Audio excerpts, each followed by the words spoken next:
दोस्तों, एक बार की बात है, गौतम बुद्ध को बोध गया के पास एक छोटे से गांव में गांव वालों से बातचीत करने का अवसर मिला।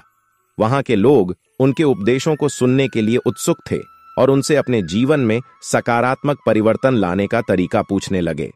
उनमें से एक युवक ने गौतम बुद्ध से पूछा, भगवान, हमारे मन में कई बार बुरे विचार आते हैं जो हमें परेशानी में डाल देते हैं। ऐसे में हमें क्या करना चाहिए? गौतम बुद्ध ने उस युवक की ओर एक गहरी दृष्टि से देखा और मुस्कुराते हुए बोले, यह सच है कि मन में बुरे विचार आते हैं, लेकिन यह हमारे नियंत्रण में है कि उसे हम उनको किस प्रकार से संभालते हैं। मन को सहयोगी बनाने के लिए कुछ आसान तरीकों को अपनाने से हम उन बुरे विचारों का प्रबंधन कर सकते हैं। युवक के चेहरे पर आश्चर्य और उत्साह की चमक दिखाई देने लगी। गौतम बुद्ध ने उन्हें एक कहानी सुनाई जो उनकी समस्या का सही समाधान सिखाती है। एक समय की बात है, एक छोटे से गांव में एक गरीब आदमी रहता था जिसका नाम शंकर था। वह आदमी काम के बारे में बहुत ही समझदार था, लेकिन उसके मन में बुरे विचार आने की समस्या थी। जब भी उसके पास कोई समस्या आती, वह अपने मन के बुरे विचारों के चलते परेशान हो जाता था। एक दिन वह गांव के पुजारी के पास गया और उनसे अपनी समस्या के बारे में सलाह मांगी।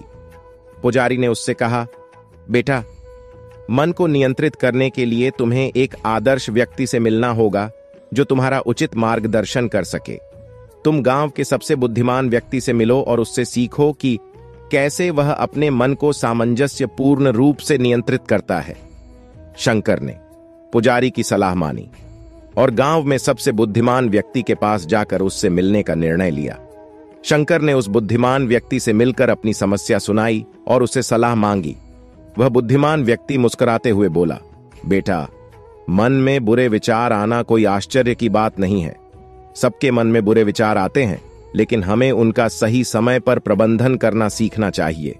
सबसे पहले हमें यह जानने की कोशिश करनी चाहिए कि हमारे मन में बुरे विचार क्यों आते हैं।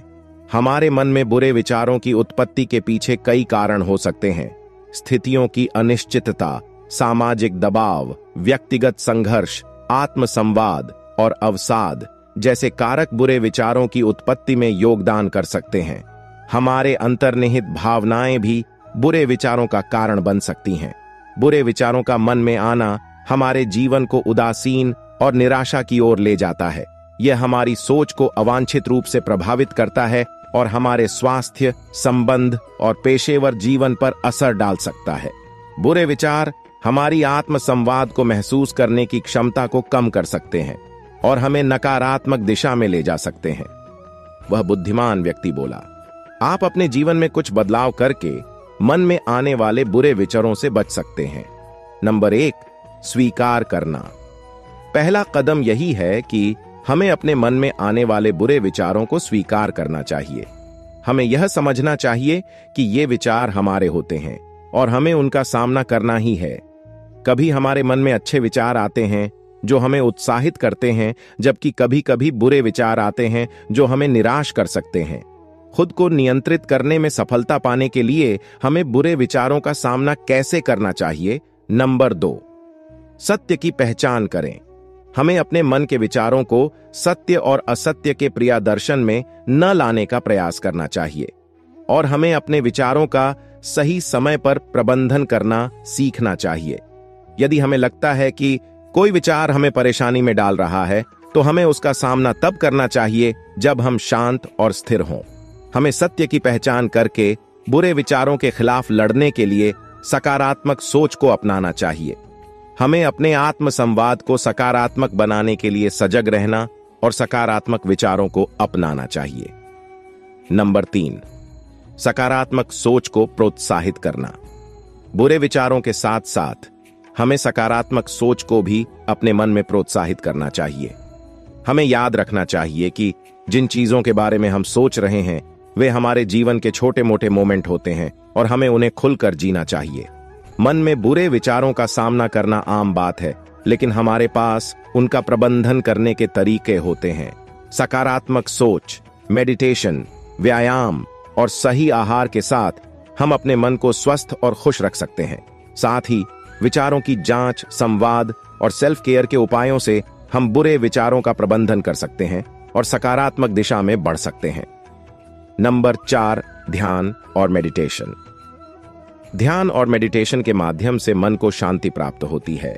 यह मन की आफत को दूर करने में मदद करता है और सकारात्मकता को बढ़ावा देता है। नंबर 5, नियंत्रण। हमें हमेशा याद रखना चाहिए कि हमारा मन हमारे नियंत्रण में होना चाहिए। हमें अपने आप को मन का मालिक नहीं बनने देना चाहिए। हमें उसे वश में रखना चाहिए, न कि विचारों के बवंडर में उलझने देना चाहिए। शंकर धीरे धीरे उन सभी सलाहों को अपने जीवन में लाने लगा। वह ध्यान, प्रार्थना और सकारात्मक सोच की प्रवृत्ति बनाने का प्रयास करने लगा। जब भी उसके मन में बुरे विचार आते, वह ध्यान में लगकर उन्हें सामंजस्यपूर्ण रूप से प्रबंधित करने का प्रयास करता था।